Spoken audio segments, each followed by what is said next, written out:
Welcome inside Appalachia. I'm Mason Adams. It's Black History Month, and today we hear about a long-running tradition at one of Appalachia's historically black universities, the annual Homecoming Step Show at West Virginia State University. Stepping is part of our history. It goes way back, and so this is a part that we stay connected, and it's always good to see different people actually taking up that throne of stepping. And the abandoned Fairmont Brine site in Marion County, West Virginia was a common hangout spot. But there's a hidden danger. It is wildly radioactive, and parts of it are really, really dangerously radioactive. You'll hear these stories and more this week inside Appalachia.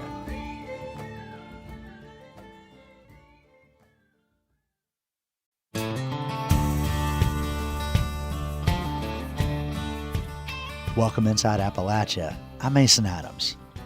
West Virginia is home to two historically black colleges and universities, and one of them remains committed to its mission of primarily serving African American students, West Virginia State University. It was founded in 1891, just a few miles from Charleston. Fraternities and sororities introduced step dancing there decades ago and made it part of the school's annual homecoming celebration. Folkways reporter Tracy Phillips has been attending step shows since she was a kid. Last fall, she brought along her 11-year-old daughter, Jaylee. They bring us this story. We are at West Virginia State University. We are watching a step show. Let's see them step. That's my daughter, Jaylee, and this is a step show. It's got clapping, stomping, and chanting.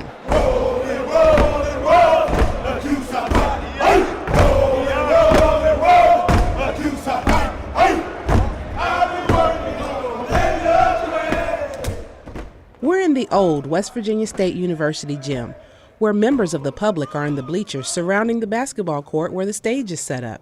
College students representing each Greek organization on campus take a turn entering the gym to a selected song or chant. Along with the undergrads are alumni from the 1960s until present day. After their grand entrance, the students take the stage, where they perform a 3 to 5 minute routine. Everyone is sporting hats, boots, pins, and sweatshirts in their organization's colors. We got Delta Sigma Theta walking out right now. Delta Sigma Theta is just one of the sororities that's stepping today. As an HBCU graduate and Delta member myself, I thought it was important for Jaylee to know this history and to experience this culture. So I see her being here as a rite of passage. Both of Jaylee's grandmothers are graduates of West Virginia State. I'm hoping she'll one day attend an HBCU and be a Delta too. Let's see, I think they're about to stop and clap again. I think they're all helping each other out. That's what I see.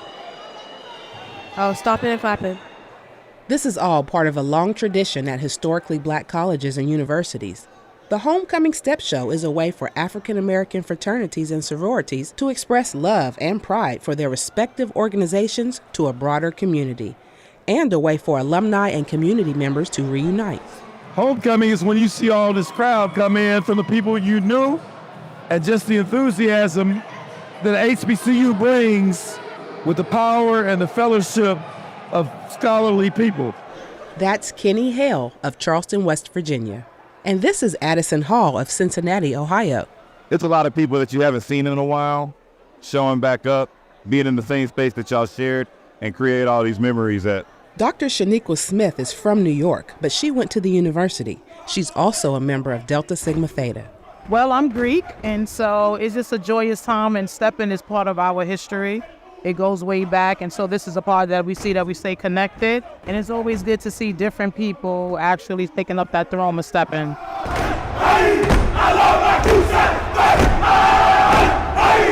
Stepping is a ritual dance performance based on synchronized movements. It goes way back to African cultural traditions. America's black fraternities and sororities are a unique and vital part of 20th century African American history. Today, America's 9 black fraternities and sororities are among 3 million members strong. They're part of the National Panhellenic Council, also known as the Divine Nine. Oh, they're called the AKAs, guys. They're walking out. Ooh. The AKAs are walking out with little kids in there, too. Everybody's holding up their pinky for the AKAs. This is good. They rocking this. They have a brown outfit with their facts on it. That's Alpha Kappa Alpha, a sorority that was founded in 1908. One of the Delta sorority members performing today is Ashlyn Bell of Charleston, West Virginia. Ashlyn is a junior, majoring in elementary education. She says part of why she joined a sorority was her memories of going to a step show. Growing up in West Virginia, I came to homecoming all the time, and I just always seen the community. Actually, my mom is a Delta, so I'm a legacy, and we'd come down and watch the step shows, and I just remember always being hype and fun. It was lit. It was just over the top, loud. I just thought it was so fun and so cool. I just couldn't keep my eyes off what they were doing, how they're moving with their hands and jumping and screaming. I just thought it was amazing. This year, Ashlyn performed by herself, representing her sorority Delta Sigma Theta. She came out to the song It's Got to Be Real from the 1970s, doing a step called the duck. Bend your knees, hands out, head turned slightly up just a little bit. You just lean into it. Ashlyn wore black shorts and a red vest with Delta designs on it. She also wore sunglasses and spray-painted red boots. So the boots are actually traditional, something that past Alpha Delta has done for the step show, so I'm going to continue the tradition.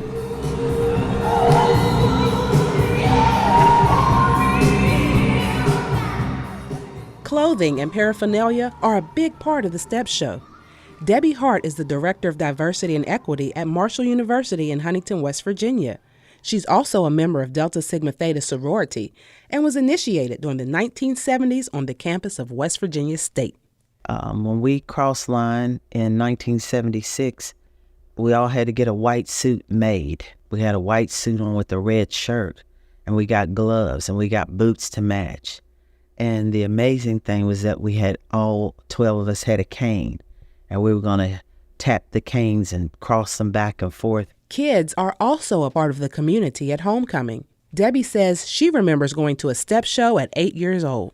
My grandmother would buy us an outfit, black and gold, because we're all going to State's homecoming. I remember aggravating my family to say, "Are we staying for the step show?"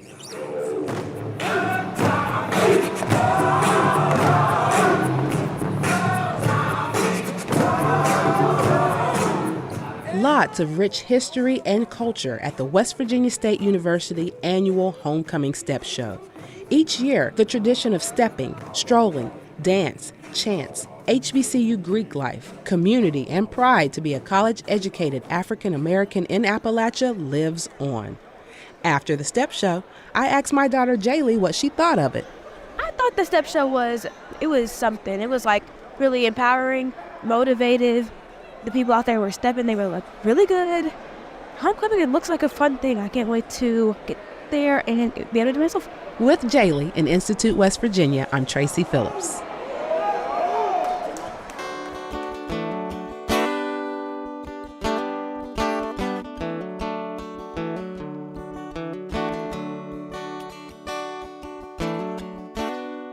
One of West Virginia State University's former academic deans is a man named Carter G. Woodson. Woodson was born in Virginia, the son of formerly enslaved people, and grew up on a small family farm his parents bought in West Virginia. He's also the founder of what became Black History Month.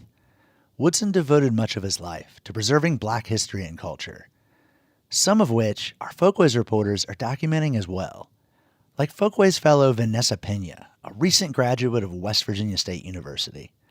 Vanessa spoke with Xavier Oglesby, a master artist in soul food cooking from Beckley, West Virginia. She has this story.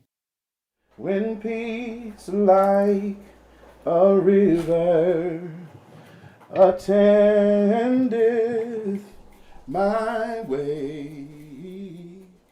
It's a warm spring afternoon at Manna House Ministries, a Second Baptist church in Beckley, West Virginia. Xavier Oglesby is singing his favorite hymn, It Is Well With My Soul, as he prepares a macaroni salad in the church's kitchen. To say it is well. Today, Xavier is cooking alone, but normally this kitchen would be bustling with life. It kind of reminds you of when you watch a bee's nest and how the bees they're buzzing around and everybody's just so busy doing. That's just kind of what it looks like. But it's chaotic, but it's an organized chaos. The ladies at the church growing up, the old ladies, they'd be cooking, and all the ladies, they would bring their best recipes. Every one of them is good at something, at least one thing, and they pride themselves at that. It might be macaroni salad or a pan of biscuits or chitlins. Soul food is a cooking style that is intrinsic to Black culture both in the South and Appalachia. Xavier says more so than the food itself, it's the way a meal comes together that makes soul food soul food. When you think of soul food, that's the first thing you think is Black folks, because we were able to take nothing and make something out of it for a meal. And that's the way it is even today. You just got to reach and grab something. You just keep going, It's always going to be something that you may not have. And but you can make a meal anyway. Xavier has been cooking since he was a teenager. He's learned from 4 generations of his family, but learning how to cook in the Oglesby household wasn't always easy. As Xavier boils macaroni and cuts vegetables, he tells me growing up had its moments of strict instruction from his great-grandmother, Grandma Virginia. She cooked for the superintendents of the coal companies. And, as you know, back then they were domestics. And that's what she did. She was known for that. I mean, this lady, she could cook, almost in her sleep. It was amazing to me just to see her cook. And now she would sing. Oh, gosh, she would get in that kitchen. And everything had to be done perfectly. And she expected perfection from her great-grandson, too. So she would stand there and watch me prepare a dish. She would have a wooden spoon in her hand. And she'd watch me prepare this dish, and I would have to do it exactly how she would do it. If I didn't do it, if I missed a step or whatever, she'd hit the back of my hand with the wooden spoon, like that. Today at the church, women from Manna House Ministries talk in the next room while Xavier cooks. He says that in his family and at church, women were central to the cooking traditions he grew up with. So as a boy who was interested in cooking, he felt some resistance. Eventually it was okay, but I've got, like I say, I've got 3 other brothers, and it was going to be okay. In this family, you have to kind of take your place and, draw the line there. And so you just stand up and do that, and that's what I did. And then eventually, it was easier, I guess, for the guys in the family, the older men, to accept that and like that. When you look around today, people make a living, guys make a living doing everything.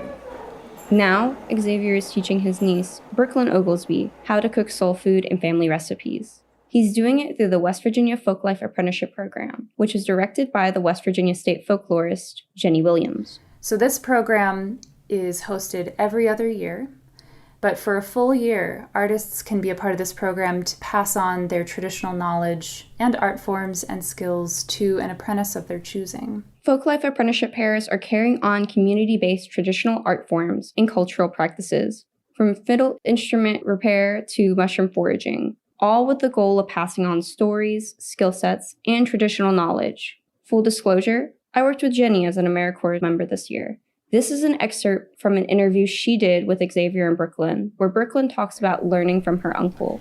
My main goal has been to learn how to cook, and he's taught me a lot. Yeah. I mean, I've had to cook. I mean, I've lived on my own. I've had to make meals and stuff, and I've struggled since I've moved out with my own family. It's been a major struggle because half the time I'll spend 2 hours cooking just for it to be so nasty. Each apprenticeship pair keeps in mind the future of the tradition and who they want to pass their knowledge on to. I'm hoping I can raise 2 sons that know how to cook.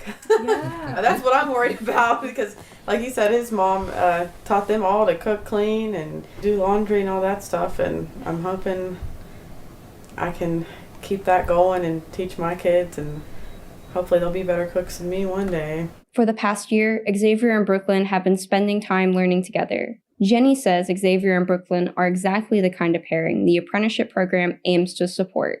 I was really excited to receive their application. Xavier has worked with us in our first round of the apprenticeship program. So to have him back again in this program is really exciting, and for him to bring on his niece to learn their family cooking traditions, that's especially something that we want to support. As part of their work together, the Oglesbys have prepared food for community gatherings and also hosted events. One of those events is a card party, which is an informal community game night. On the code camp, we used to have card parties, and people would go to each other's houses. On the nights that they would have the card parties, that we would have, the ladies would bring covered dishes, and they would have all kinds of stuff. They would bring pig feet, and somebody may bring some chitlins, and somebody maybe bring a pound cake or two. These card parties have been hosted by Xavier and Brooklyn at the Women's Club in Beckley, West Virginia. They feature live music, tables with cards for guests to play a card game of their choice, and old-fashioned soul food. For Inside Appalachia, I'm Vanessa Pena in Charleston, West Virginia. Those two stories are part of our Folkways reporting project, which covers arts and culture in our region. You can find dozens more Folkways stories at our website, wvpublic.org. Coming up, elected officials often call natural gas a bridge fuel to clean energy. But what happens to the radioactive waste products left by the fracking industry? Some of these sites, they often don't operate for longer than a year or two or three because it's a really difficult task to remove all the contaminants to treat oil field waste. It's a lot harder than these companies make it out to be. You're Inside Appalachia. I'm Mason Adams.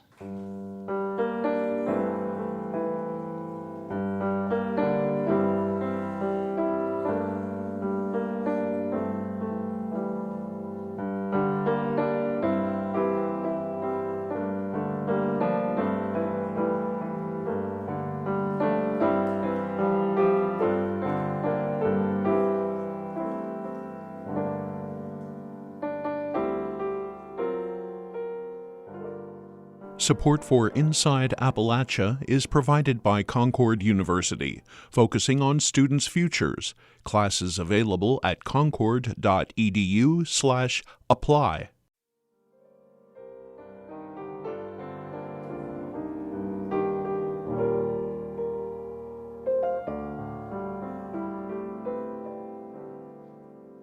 Starting in the late 2000s, parts of Appalachia saw a natural gas boom from hydraulic fracturing, also known as fracking.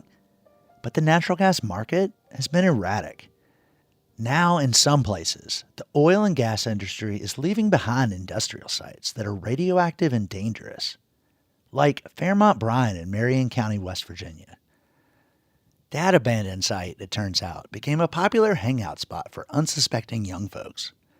Justin Noble is an investigative reporter who's been covering issues of radioactivity in the oil and gas industry. He recently wrote about the issue for Truthdig.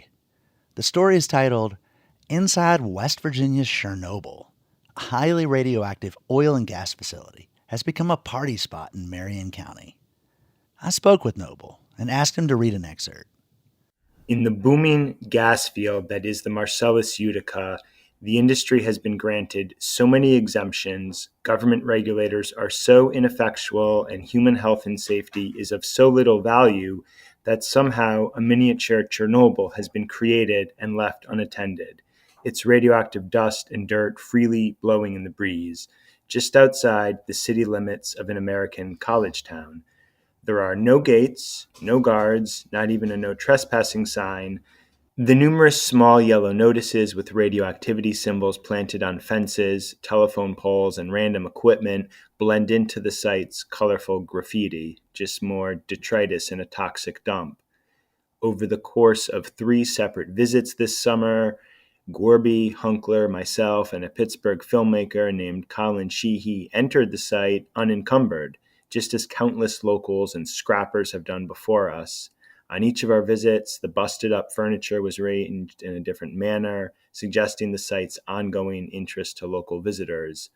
But unlike them, we arrived armed with protective suits and face masks, knowledge about radioactivity, and a fancy Geiger counter. So, just in this passage, your kind of description of what this site is, which is basically an abandoned industrial site where locals are hanging out, like that rings true to me from my teenage years a little bit. But it seems like there's something else going on here. What did y'all find out? Over the course of my reporting into oilfield radioactivity, I've learned that a lot more comes to the surface with oil and gas development than just the oil and gas. The industry brings a lot of really toxic materials up from deep in the earth. And often you have heavy metals, you have carcinogens like benzene, volatile organics, and you have radioactive metals as well. And one of the most concerning ones is the radioactive metal radium, which is a known human carcinogen. And you have this really big waste stream in the oil field brine that comes up. Industry also calls that produced water. This is a major waste stream across the US. 3 billion gallons of oil field brine a day comes to the surface with oil and gas development. And the industry has to do something with that. So the industry has had an interest in trying to, quote, treat that brine, trying to take out the toxicity, take out the heavy metals, take out the radioactivity, and you've got a lot of salt, right? So you can transform that into a usable product, maybe like road salts. And then with the watery component, you can use that to frack new wells. And that sounds really great to the industry. They love to promote that they can take a waste stream and repurpose it for something beneficial. The problem with brine is it has such a complex brew of toxic elements that it's actually really, really hard to treat. It's really hard to remove all the different contaminants from brine and get this clean product that you can then send back out into the world. And even if you do that successfully, you've collected all the toxicity, right? And if part of that toxicity is radioactivity, you've created a facility where you are concentrating and collecting radioactivity. And at this particular site in West Virginia, this is exactly what they were trying to do. They were trying to treat the oil field brine. And if your plan isn't working perfectly, you're going to get gunked up really quickly. And you're building up heavy metals, you're building up radioactivity, and you're building up potentially all sorts of problems. And across the board, these plants fail. Yeah, so we're talking about Fairmont Brine, where that Geiger counter reads about 7,000 counts per minute, which maxes out the unit. You later drive home the point that working at those levels of radioactivity for 1 week would take a worker over yearly limits set by the Nuclear Regulatory Commission. But yet, people, teenagers, can wander in here without being stopped, it sounds like. What's the status of this facility? I think anywhere in America, if you have this kind of busted up industrial site, it's going to be a place where kids are going to want to hang out. And so if you've got this site sitting there up on a hill, right above the Monongahela River, just outside the city limits of Fairmont, which is where this site is, it's an attractive place to just go and hang out. There's grassy fields, there's this big parking lot, there's these weird beat up buildings that you can wander around in, and containers of stuff, all this different equipment. And what we realized and learned when we went there is it is wildly radioactive, and parts of it are really, really dangerously radioactive. But as soon as the article came out, the EPA really kicked into high gear. They had found levels of radioactivity even higher than we found. And the EPA is now working with the community. They've set up a call center for local residents to call and get information on the site. And I was told by an EPA official they are in the process of fencing it off and moving forward with this kind of bureaucratic process of studying the facility to see if it really fits the role of a national Superfund site. So they're in the process of, I wouldn't say cleaning it up, but setting it up for a possible cleanup and at least making sure that people from the town can't move around in it. The other piece of this that's alarming is that this is not a unique situation. You found sites like this elsewhere in Appalachia as well as the U.S., so this is not a singular phenomenon limited to Fairmont Brine. Some of these sites, they often don't operate for longer than a year or 2 or 3 because it's a really difficult task to remove all the contaminants to treat oil field waste. Is a lot harder than these companies make it out to be. So what you find is, you have a bunch of sites that are currently operating. They're hard to access. No one's going to let you in there and want to show investigative science journalists around. And then you have these abandoned sites that aren't operating anymore, but maybe they're fenced off or they're deep in the woods and there's still a security person guarding it. And Fairmont Brine was different. It was just right off the main road and it was all open, and it was, other people were hanging out there and they were entering it and we entered it just like them. So it was really a rare window to ground truth the concerns that had piled up over time in my reporting. In other instances, such as the Clearwater plant, which is in Doddridge County, just outside West Union, right there along Highway 50 in northern West Virginia, I didn't have access to the site and I still don't. But there's an equal amount of concern, in my opinion. This is another facility that was processing oil field wastewater. This facility claimed that they could take 600 truckloads a day. So if you go around the oil field, you see the brine trucks. They look like these little septic tank trucks. Can hold maybe like 4,000 plus gallons, 600 of those trucks a day. That is a lot of oil field wastewater.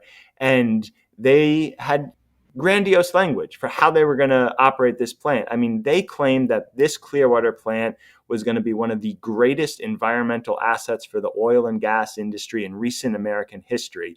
The West Virginia governor was there giving a statement for the opening and the initial press release, proud of it, proud of the state of West Virginia. And there was really big money behind this plant. Cost like $250 million.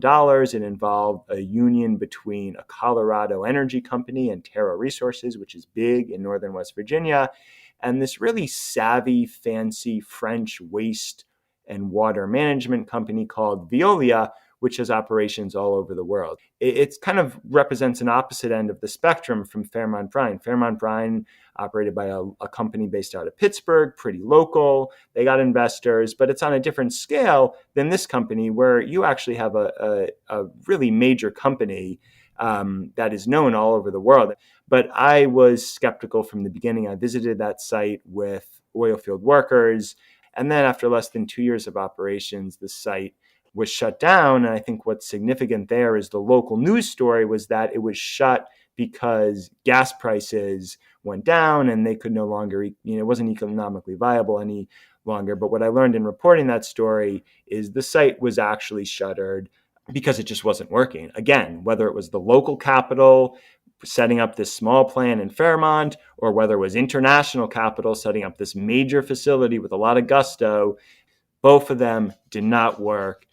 And the difference, though, Fairmont Brine, we go in and we saw the mess, and the mess is devastating, and we were able to test and know exactly how radioactive the waste left on site was, and it's very radioactive. Clearwater is a bit more of a black box because I don't have access to that site. And so I think there's a huge concern of what is left on site there. But until I can connect maybe with a former worker, can serve as a whistleblower and lay out just what happened there, or get access to the site or work with the state to try and enable them to get access, we still don't know just what sort of mess is left up on that particular hillside. Part of what strikes me as I talk to community members as they learn about this, it's kind of like I went down the rabbit hole as a reporter, and when I publish these stories and a community member or worker reads what was actually happening at these facilities and what was left behind, they go down their own rabbit hole. They suddenly are learning about a part of the oil and gas industry they never knew about. And what I think has been really unfortunate is that these facilities are still getting built. They're still getting permitted by the state. And in most cases, the community is still unaware. And so you have these harms piling up, and people are not informed about them. And this is especially the case in communities where there's a legitimate need for jobs. So, it makes our mission, I think, really important of trying to spread awareness on this topic. It's this like profiting off the lack of knowledge that's really worrisome to me. These are the things we try and get to the bottom of and dig up. So I appreciate I have a chance to expose this because it does need to be exposed. Justin Noble, thank you so much for doing this work. Keep at it, and we'll look out for more stories to come. Thank you so much for coming on Inside Appalachia. I really appreciate it, Mason. I know it's a complex topic. It's a hard topic. There's a lot else to cover right now. And so, yeah, thank you all so much for listening and following the work. That was journalist Justin Noble, who's been reporting on radioactivity in the fracking industry. His upcoming book is Petroleum 238, Big Oil's Dangerous Secret and the Grassroots Fight to Stop It. It's out in April. We'll post a transcript of this interview, along with links to his stories and book, on our website, wvpublic.org.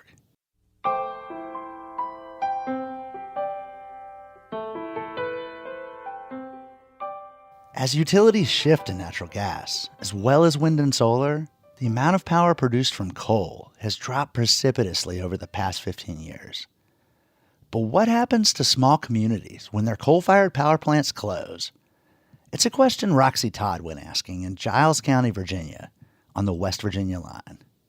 Standing with the New River to our backs, Mark Perkins points to a large brick and metal structure, the former Glenlyn Power Plant, where he worked for 27 years. You have many memories, and a lot of that sort of comes back every time you walk through the building. The Glenlyn plant opened in 1919. Perkins, who still works for Appalachian Power as a safety consultant, says he remembers working alongside men who had been at the plant since the 1940s. But you got to hear the stories, and some of them, their dad worked here, and then they worked here, then their son worked here, and it was sort of a big family affair in a lot of ways. Appalachian Power and Dominion Energy have closed most of Virginia's coal-fired power plants or converted them to natural gas in the past decade. A changing energy industry and environmental regulations made it more costly to keep these plants open. I think people were sad, obviously, when it was going to close. Chris McClarney is the Giles County administrator. He says when Glenlyn closed in 2015, the county lost $400,000 in tax revenue and many jobs. In a rural community, jobs that pay well are hard to come by. McClarney worked at Glenlyn himself. My first job out of college. For the most part, Giles County is a quiet, rural corner of Virginia. The Appalachian Trail, Cascades Waterfall, and the New River bring some outdoor tourists.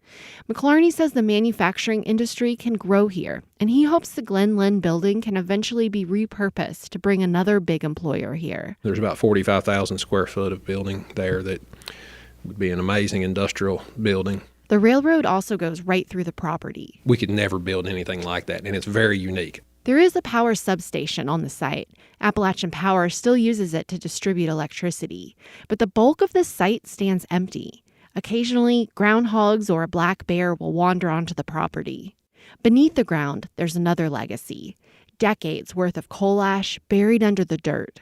Appalachian Power is required by law to remove all of it by 2035.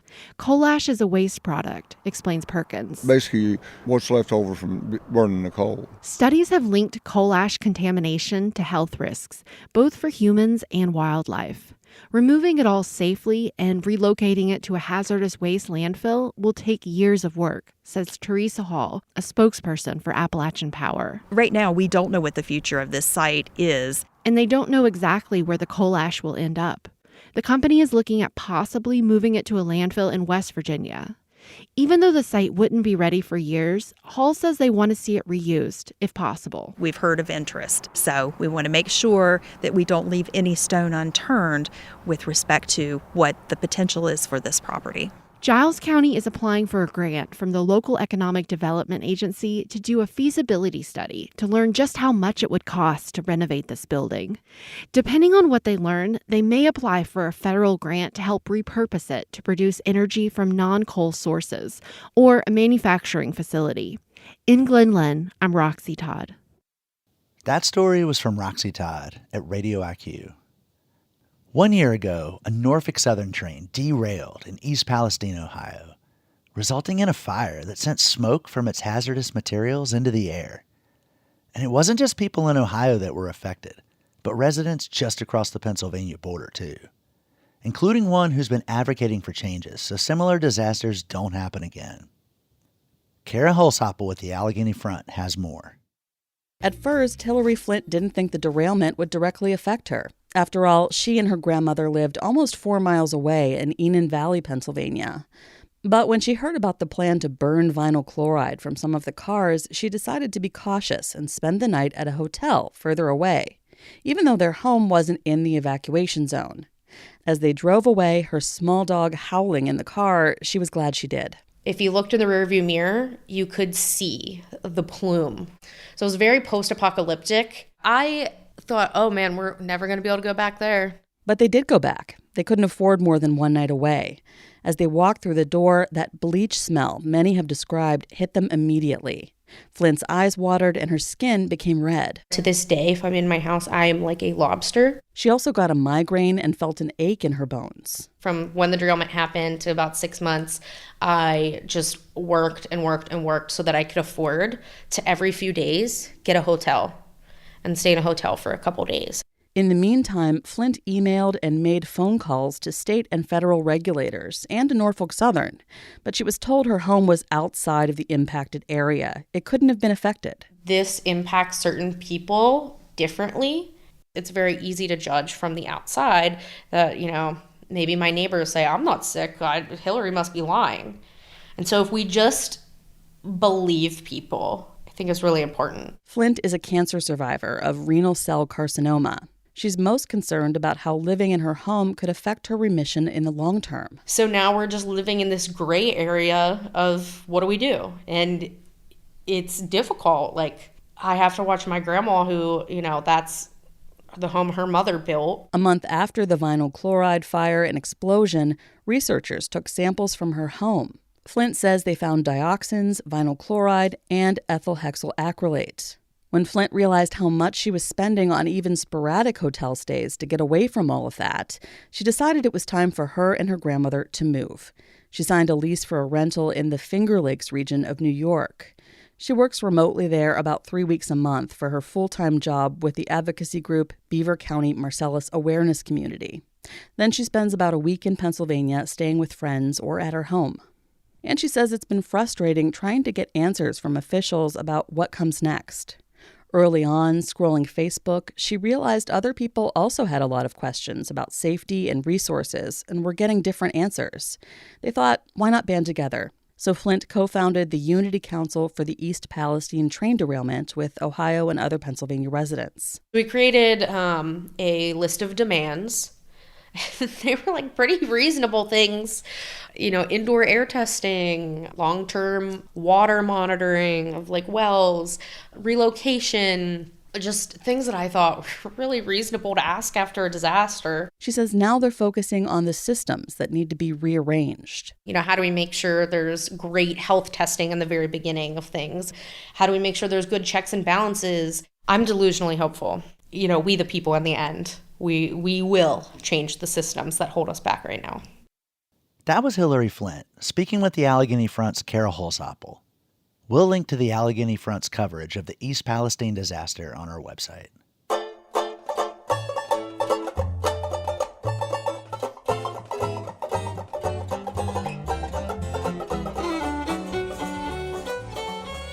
A criminal record can follow a person forever and keep them out of work and housing. More than a quarter of West Virginia adults have a criminal record, even for cases with no conviction or jail time. Most states have some process to seal or expunge a criminal record.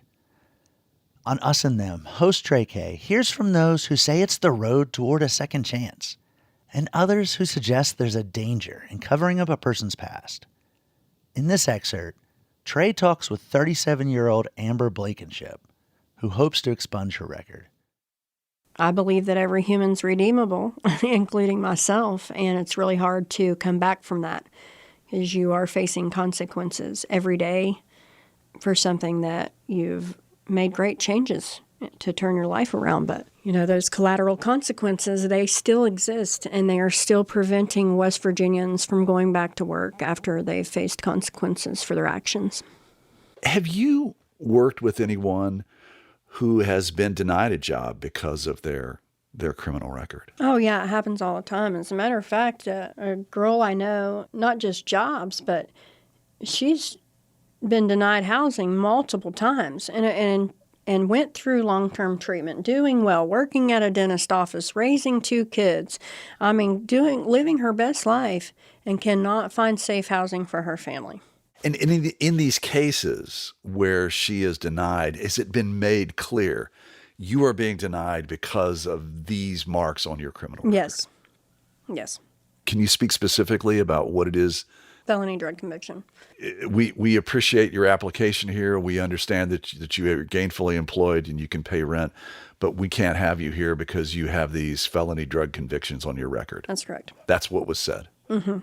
Amber, in 5-10 years from now, where would you like to see yourself? I would like to see my record expunged and managing or helping people, directing a program that provides services to humans, that just loves on humans. And that's what I see myself doing, for the rest of my life. Also having my master's degree and continuing to serve at my church that I love so very much. And just living life, really, enjoying it. The benefits that can come from expungement lead to better employment and housing opportunities, as well as becoming part of a community. However, some people say there are dangers when we give a person with a criminal record a clean slate. I'm Senator Eric Tarr. I'm chairman of the Committee on Finance for the State Senate here in West Virginia. So we spoke back in 2019 about second chance laws in West Virginia. And at the time, as I recall, you were one of the lone members who did not support the legislation that passed, I think, back in 2017. So it's 5 years later. Do you still have the same position? Yeah, my position's not changed. I think that any time that an employer is evaluating an employee to whether or not they're a fit for their organization, that they should have the right to ask any question they want and be able to pursue that answer. So, for example, lying could be that in a situation where the employer asks you, have you ever been convicted of a felony? Now, the judge would have told me, you can answer no, but you're saying that's a lie. Yeah, absolutely. I'm saying that's a lie, and I'm saying that with passing that law, we have codified, we have made it okay. The government says it is okay for you to lie, even though it poses significant risk. There are consequences for a person's actions, and that person needs to be ready to live with those consequences for their actions. And what that law says is that the consequences go away as long as you're good for a while, even though, especially in this situation, we know that there is a high relapse rate with somebody who has had a history of addiction. So it's not like the risk just went away. It may have went away for a while, but the risk is always there. You have the risk of liability to the employer for those things that all attach themselves to addiction. That's an excerpt from Us and Them. The episode is called Expungement, Between Hope and Danger. To hear the entire thing, visit our website or download it from your favorite podcast app.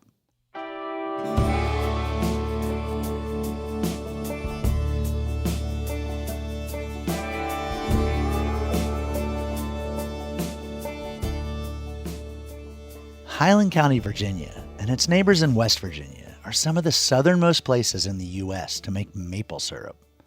Generations of people in these communities have turned tapping trees for syrup into a long-standing tradition.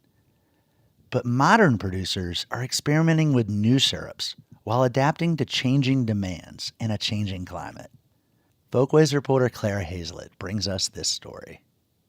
In late winter in Highland County, maple syrup production is a visible part of the landscape.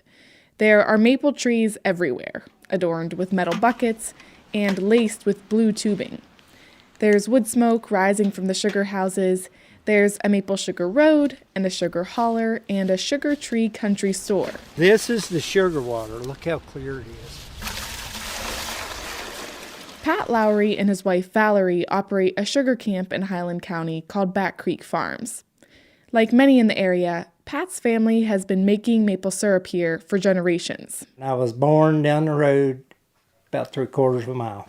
Every farm had a sugar shack, and it wasn't mainly for syrup, it was mainly for sugar.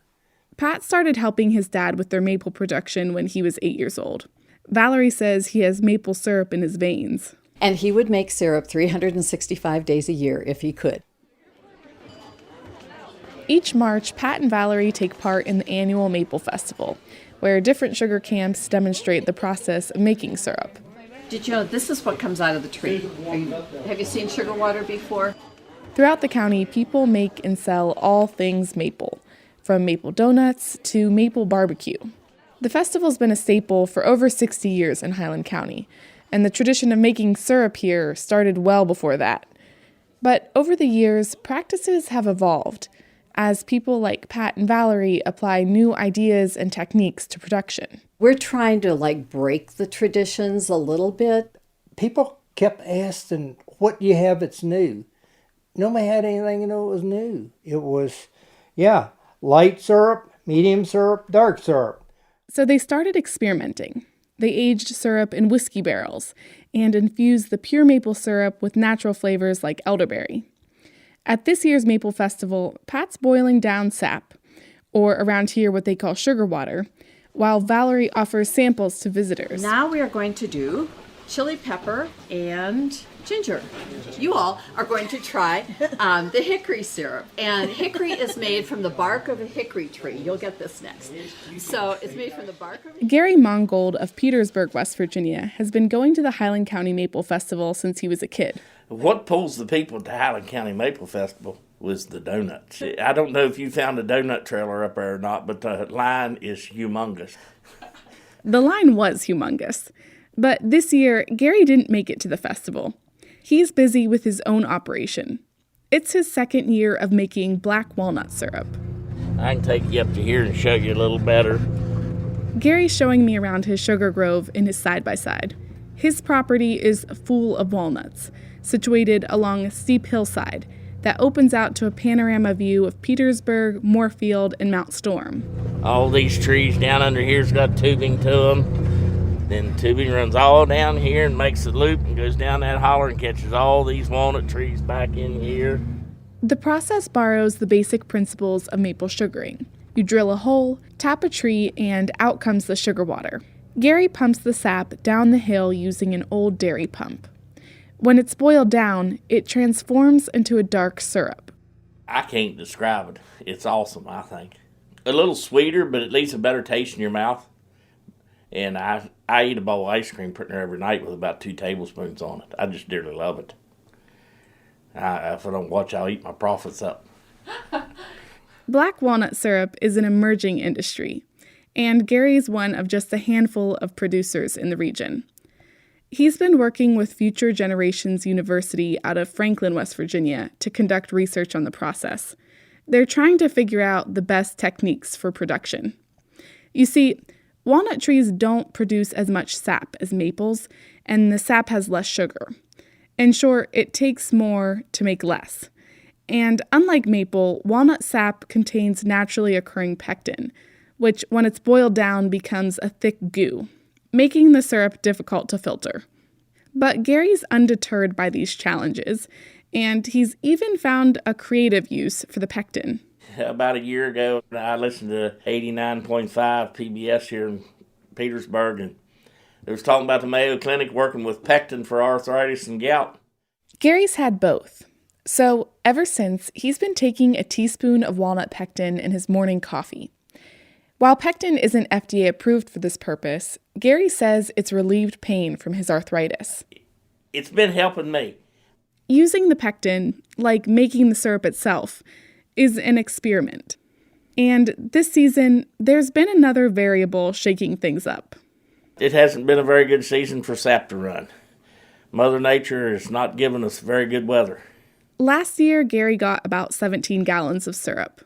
This year, he added even more taps, but the season's almost over, and so far, he's only gotten 5 gallons. I'm 63 years old. This is the first year that I remember hardly no snow. We haven't yet to have much snow at all. We ain't even had enough to plow the roads here. In order for the sap to run, you need to have freezing nights and temperatures above freezing during the day.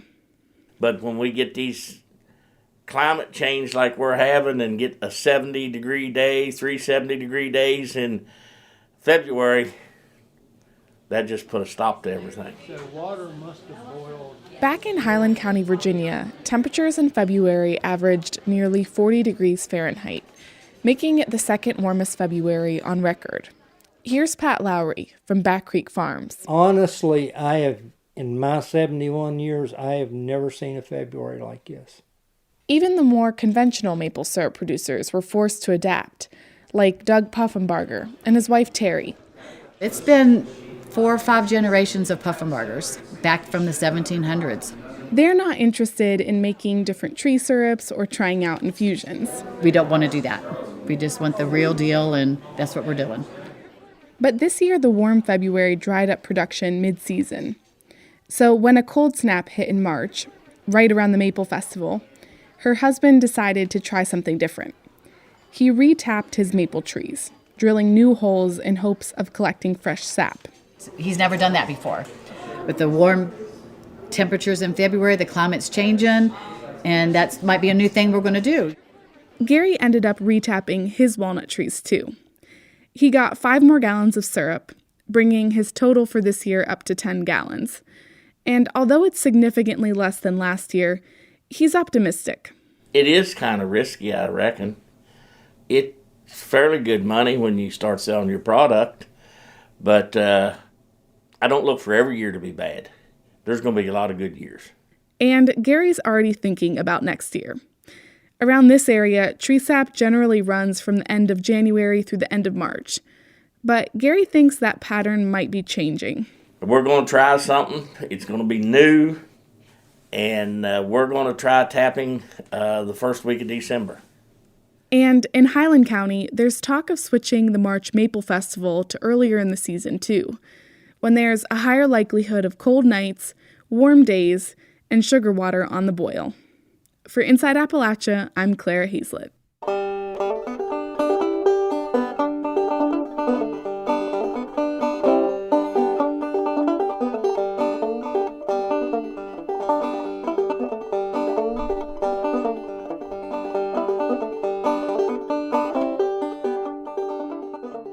Till next time, thanks for joining us as we journey throughout Appalachia. Our theme music is by Matt Jackford. Other music this week was provided by Jeff Ellis, Tyler Childers, Amethyst Kia, Joe Dobbs and the 1937 Flood, and Frank George. Bill Lynch is our producer. Xander Alloy is our associate producer. Our executive producer is Eric Douglas. Kelly Libby is our editor. Our audio mixer is Patrick Stevens. You can find us on Twitter and Instagram at InAppalachia. You can also send us an email to insideappalachia@wvpublic.org. Visit wvpublic.org/InsideAppalachia to subscribe or stream all of our stories. Or look for Inside Appalachia on your favorite podcast app. Inside Appalachia is a production of West Virginia Public Broadcasting.